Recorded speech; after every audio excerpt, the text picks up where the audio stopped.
bhavatu sahanau bhunaktu saha viryam karavavai tejasvidavaditamastu ma vidvishavahai. Om Shanti Shanti Shanti. Our first topic is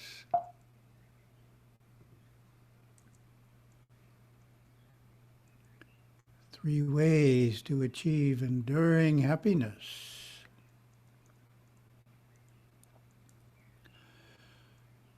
The non-mystical approach to happiness is that if you attain what you desire, you are happy. And if you don't, you are unhappy. Win the lottery, get a great job, and you are happy. Miss the lottery, don't get a great job, and you are miserable. Webster tells us that happiness is the emotion evoked by success or by the prospect of possessing what one desires. That's interesting, huh? Human nature is such that we don't have to actually have it. It's just the prospect of having it in the near future makes us happy. A reflective person knows that this kind of happiness is fleeting. When we finally possess what we have been desiring, somehow the happiness soon fades, and before we know it, we are back to our dissatisfied self again, desiring something new to give us that elusive happiness. That's a beautiful photo, isn't it? Reflections on the water. Desire, fulfillment, pleasure, loss, pain and suffering. That is the cycle of seeking happiness in outer things, be they possessions or people. What is the solution?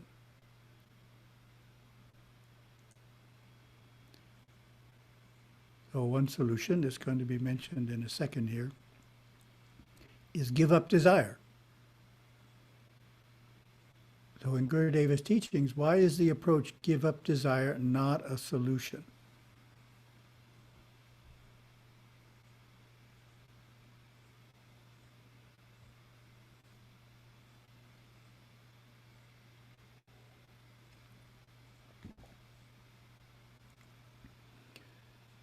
Some say give up desire. Desire is what is causing the whole problem. It drives us to get what we want.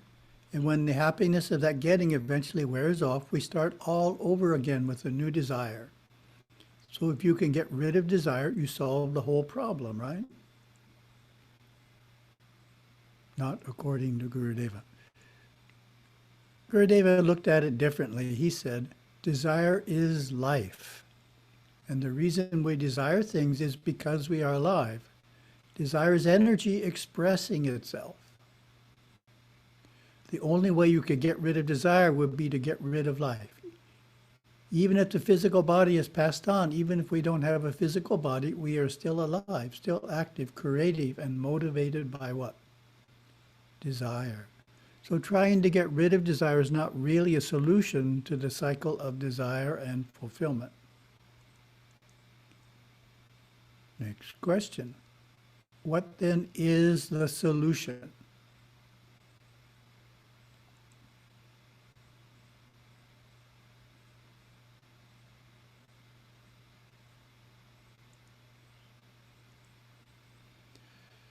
Instead, Gurudeva suggested uplifting our consciousness and changing what we desire. That is how we solve the problem. By changing or by channeling or transmuting our energy, desiring things that are more refined. So just to be fair to Hindu teachers who are making the statement, sometimes that's what they mean. When they say give up desire, they mean give up selfish desire, give up lower-minded desires. They don't actually mean to give up all desires. So we have to be careful. If you read that or hear that somewhere, you don't want to just dismiss it without analyzing Well, what do they mean? Maybe I can agree if it's just give up selfish base desire. Instead of desiring just to make ourselves happy, we desire to make our family and friends happy too. That is a higher desire. Going to school is a way of channeling energy. As a child, first we memorize bringing the energies up out of the chakras below the Muladhara into the Muladhara chakra. Then in the Swadhisthana chakra, we reason, we learn how to think. Then we learn how to push things through and accomplish them through the force of will in the Manipura chakra. We are pulling the energy up into memory, reason, and willpower in the normal process of schooling. Schooling is important for it trains us to lift our consciousness, refine our character, and harness the baser desires. But we don't stop there. Cultural practices such as singing, dancing, and playing a musical instrument are also effective ways of refining desire. They help raise the energies even further than the basic studying in school. In doing so, we raise our consciousness and learn to avoid the grosser states of mind, doubt, depression, discouragement, and circumvent the base problem of desires leading ultimately to sorrow.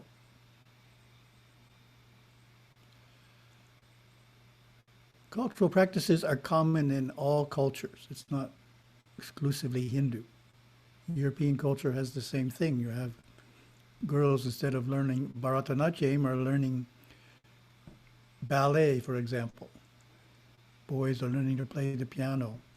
So cultural practices are a common way of causing further refinement than we get through secular schooling. And it relates to what we call the force Shakti. We have harmony in the home, harmony with friends, relatives, harmony in the business world. Force Shakti is culture. We start to get into refinement. So it brings us into that area. The goal is to claim the spiritual happiness that is inside of us.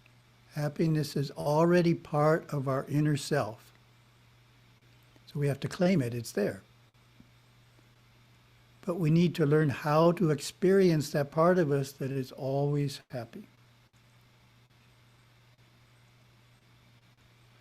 Our religion gives us inner ways and outer ways to accomplish this.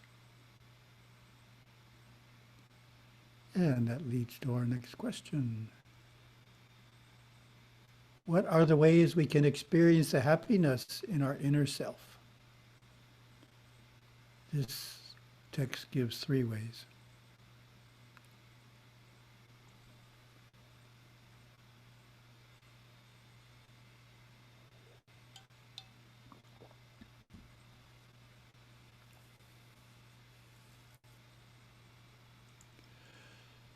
The monastic or meditative way is to turn within in meditation, go deep into the lotus of the heart and experience our inner self, our inner light, our spiritual energy.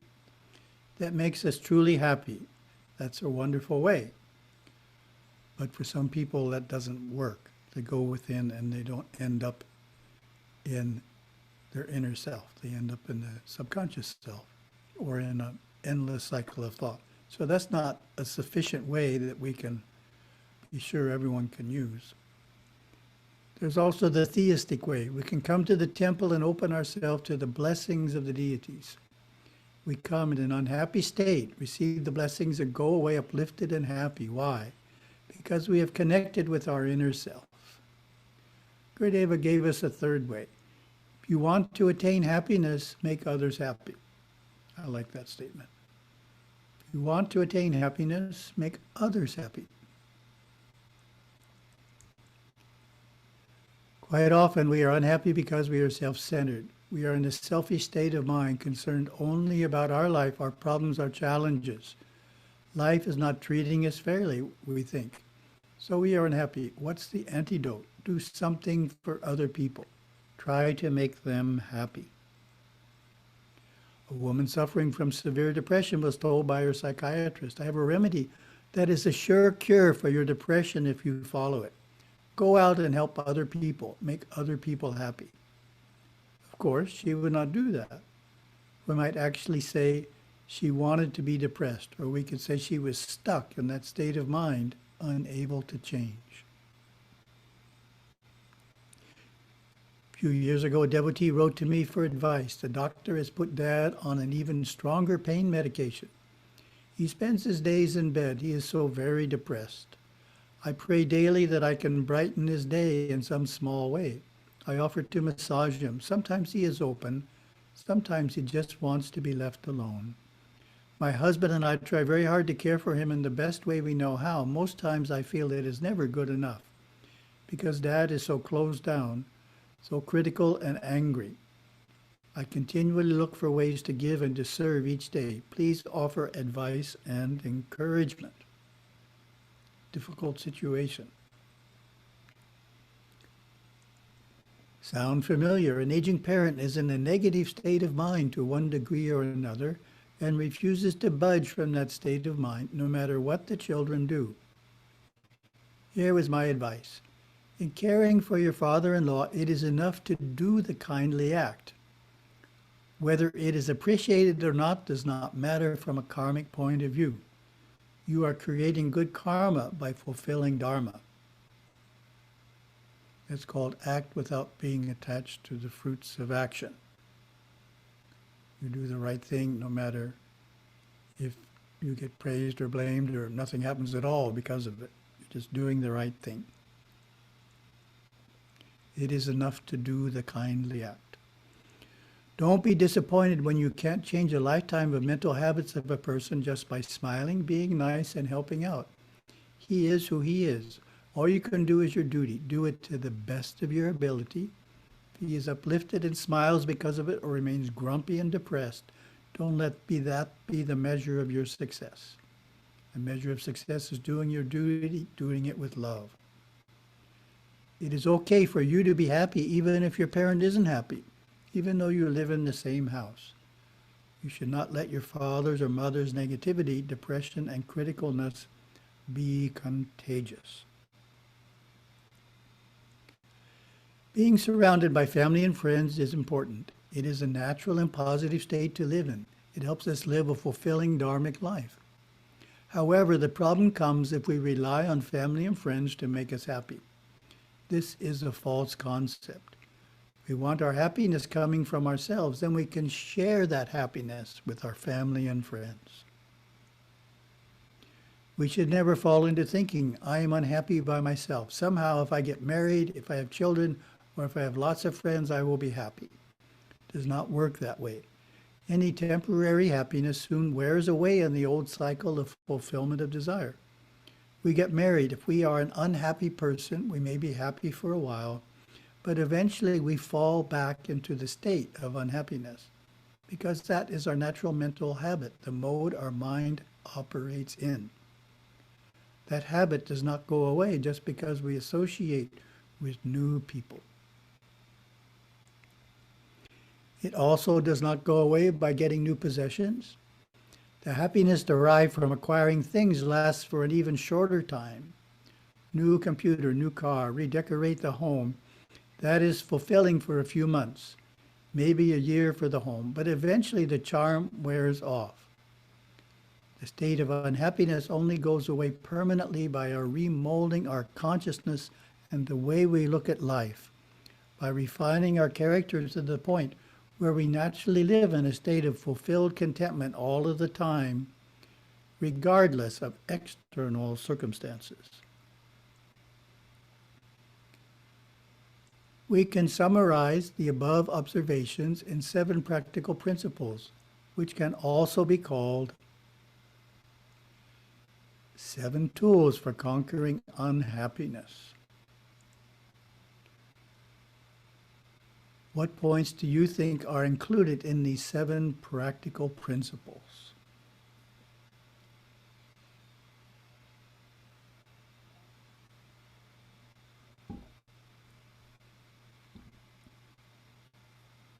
Give you a minute on this one.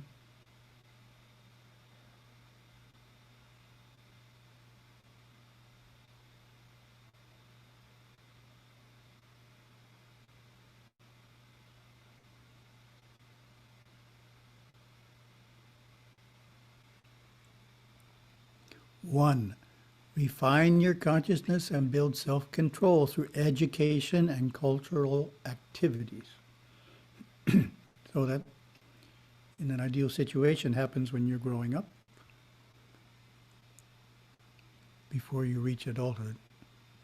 2. Clear the subconscious of negative memories, reactions, and grudges through affirmation, self-reflection, and sadhana.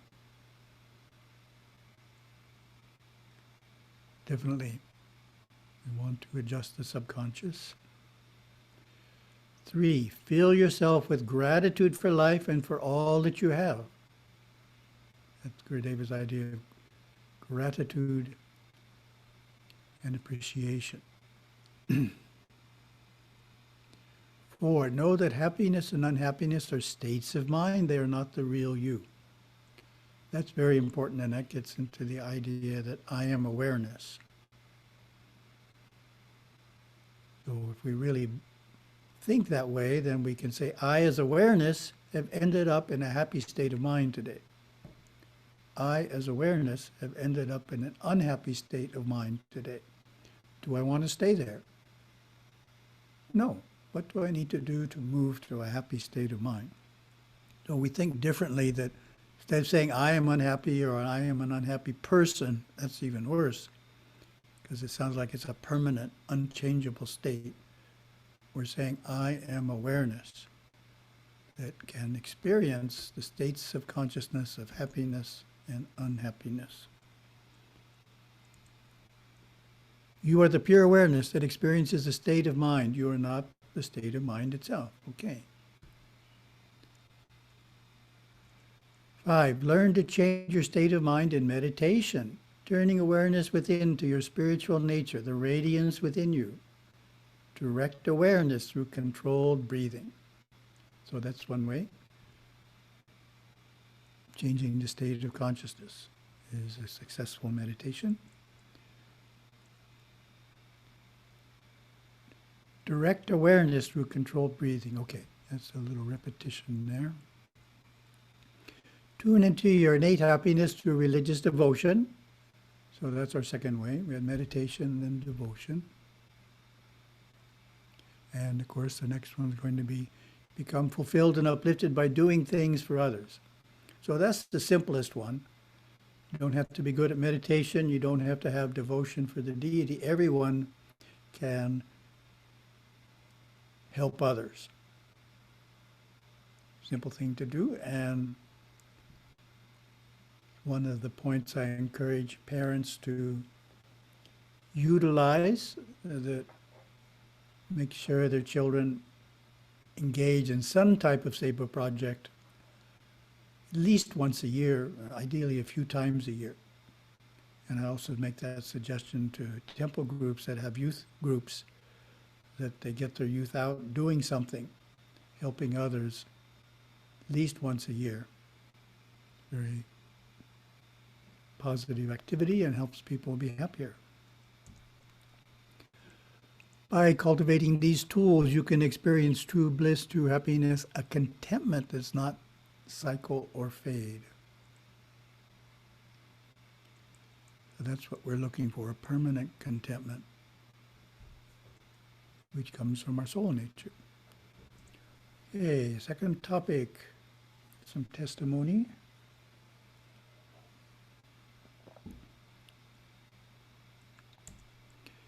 We have Shivali Balmer, a devotional singer and a Kathak and ballet dancer from London, UK. This is from January 2013, Hinduism Today.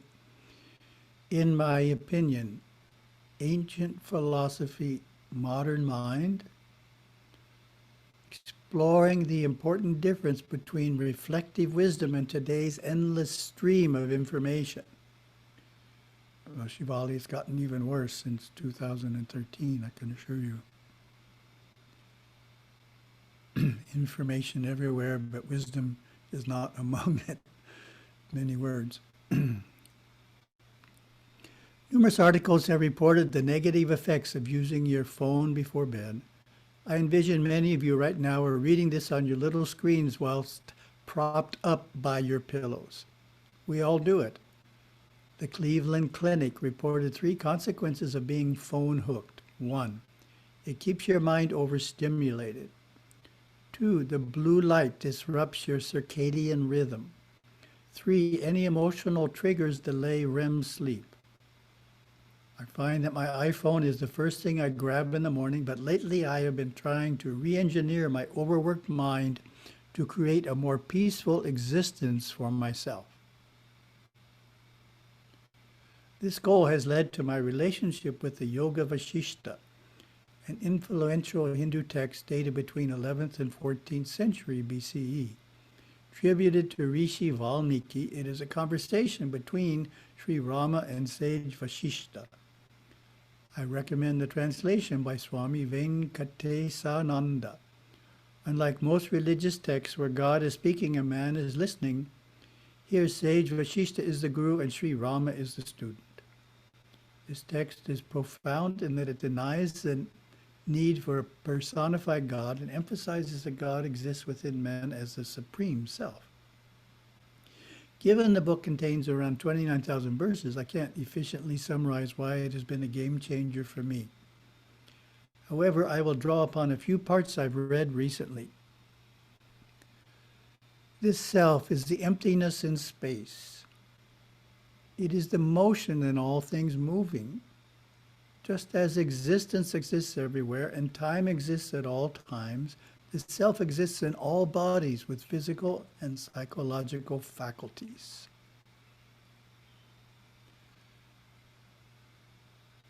The above is taken from a larger paragraph explaining that self is the heat and fire, the solidity and earth, the taste and liquid, etc. Just as all these qualities exist in their corresponding substances, so too the self exists as the Lord in the body. Today, many of us are so caught up promoting our personalities within this physical shell that we forget who we are and everything that we are. This wisdom can bring us peace. The Lord in the body is this underlying energy, the conscious spirit, enabling everything to be. If you are on Facebook at night reading that someone named Amit, whom you met once in Tesco in 1992, now has 3 kids, how useful is that information? The ideas we fill ourselves with are important because they shape who we are. Knowledge really is power, but there is a difference between information and knowledge. The former bloats your mind without discrimination, the latter enlightens. It's a nice image. Bloats your mind without discrimination. This endless information about others is a fruitless juxtaposition which strengthens the little I and me. So I find that before sleep it is wise to zoom out with the idea that we are the self and that the self is within everything. Maybe then we can relax and even feel inspired. Another verse states, whatever comes, let it come. Whatever goes, let it go. Let notions of diverse experiences either arise or set in the body. I am neither in them nor they in me, meaning I am awareness. So upon establishing the idea that we are everything, we neutralize it by understanding we are nothing and thus reach an equilibrium of being as a dancer in perfect balance. There is an incredible calm in separating yourself from the things around you, appreciating that you are beyond. This allows you to levitate just above a given situation in life, which is liberating. Don't take my word for it, just try it. The more you read about, interpret, and reflect on anything, from history to science, philosophy or fiction, the more your universe expands. A rolling Instagram feed can't do that.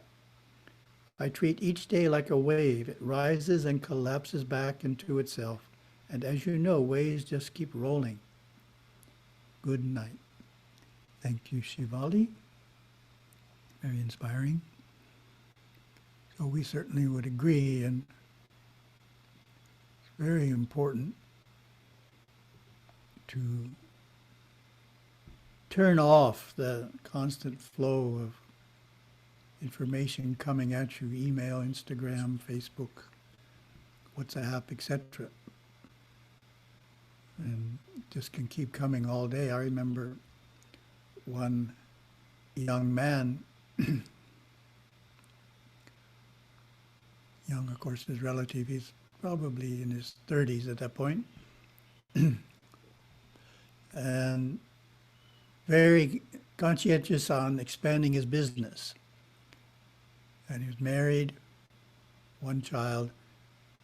He would take phone calls at night up to 11 o'clock regarding work. Just wouldn't turn it off. And it took a while till he got older that he realized that that was just impacting his marriage, impacting his state of mind, and that was not really helping his business that much because those things were going negative on him. So he eventually found a more balanced life. So he cut it off at 5 or 6 at night and no more business. So that's the kind of balance we all need to find in one way or another so that this potentially constant stream of information that comes at us can be turned off so we can digest it. That's how Gurudeva put it. If you never turn it off, you never digest it. It's like constantly eating all day. You never give your body time to digest what it just ate. So the mind is the same way. It needs time to digest all the information that's come in before it takes in a whole new batch. Thank you very much. Oh.